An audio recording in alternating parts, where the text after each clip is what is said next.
8 अप्रैल 2024 को सूर्य ग्रहण लगने वाला है, यानी आज इस साल का पहला सूर्य ग्रहण लगेगा।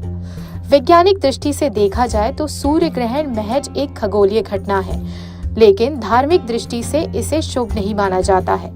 ज्योतिष शास्त्र के अनुसार ग्रहण काल के दौरान हमारे पास की हर चीजें प्रभावित होती है। ऐसे में कुछ काम करने से हमें बचना चाहिए। आपको बता दें कि सूर्य ग्रहण से पहले 25 मार्च को साल का पहला चंद्र ग्रहण लगा था, जो भारत में दिखाई नहीं दिया था, इसलिए इसका असर भी यहाँ मान्य नहीं था। ऐसे में लोगों के मन में यह सवाल आ रहा है कि क्या 8 अप्रैल यानी आज सूर्य ग्रहण भारत में दिखाई देगा या नहीं, और इसका असर क्या होगा।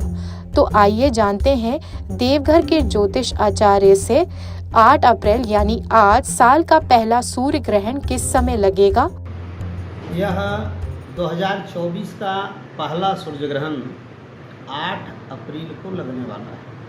8 अप्रैल को लगने वाला जो सूर्य ग्रहण है, यह 2024 का पहला सूर्य ग्रहण होगा, जबकि यह भारत में दृश्य नहीं है। भारत पर इसका कोई प्रभाव नहीं पड़ेगा, क्योंकि सूर्य ग्रहण का समय जो है वह रात्रि के 9:12 से प्रारंभ होगा और 1:32 तक रहेगा। लेकिन जहाँ सूर्य ग्रहण लगेगा, जहाँ दिन रहेगा, 7 मिनट तक अंधेरा छाया रहेगा। इसका मतलब है कि 7 मिनट तक ग्रहण का मोक्ष काल जो होगा वह कंप्लीट अंधेरा रहेगा और 7 मिनट के बाद ही पुनः सूर्य दिखाई पड़ेगा।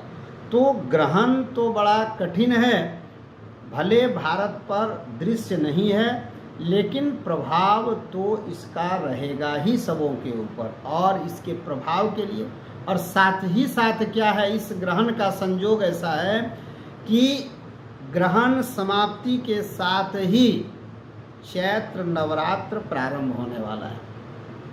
तो चैत्र नवरात्र का जो कलश स्थापन होगा वह उस पर विशेष ध्यान रखना है कि जो हम कलश स्थापन करके माता दुर्गा का आवाहन करेंगे, पूजन करेंगे या दुर्गा सप्तशती का पाठ करेंगे, उसका समय को देखते हुए रात में जब ग्रहण काल होगा, इसके बाद जब तक आप शुद्ध नहीं होते हैं, घर की शुद्धि नहीं करते हैं, गंगाजल गंगा मिट्टी का स्पर्श नहीं करते हैं, तब तक आप शुद्ध नहीं हैं।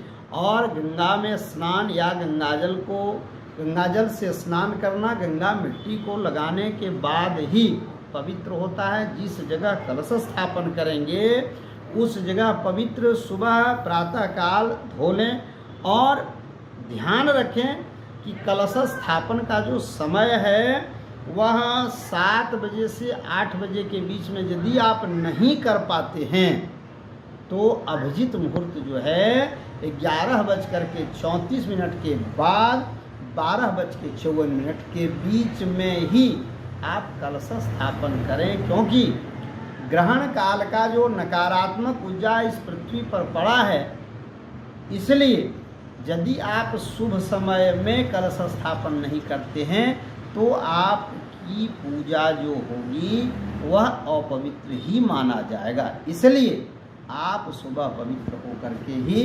कलश स्थापन का कार्यक्रम करें। रही बात, अब क्या है कि इस ग्रहण का प्रभाव 12 राशियों पर तो निश्चित पड़ेगा। तो इसमें जिन राशि वालों के लिए नकारात्मक है, खराब है, या फिर इससे जिसका खराब है उसको तो बचना ही चाहिए। साथ ही साथ जो रोगग्रस्त हैं, बीमारी हैं, उनको बचना चाहिए। छोटे बच्चे को इस ग्रहण से बचना चाहिए।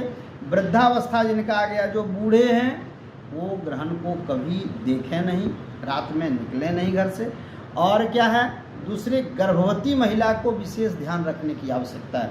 गर्भवती महिलाएं ग्रहण काल में अपने शरीर के किसी अंग को खुजलाना नहीं है, खुजलाएं नहीं, इससे बच्चे के ऊपर नकारात्मक प्रभाव पड़ सकता है। इसलिए इस विषय पर विशेष ध्यान रखते हुए इस सूर्य ग्रहण को मान करके शुद्धि करके आप कलश स्थापन कर सकते हैं।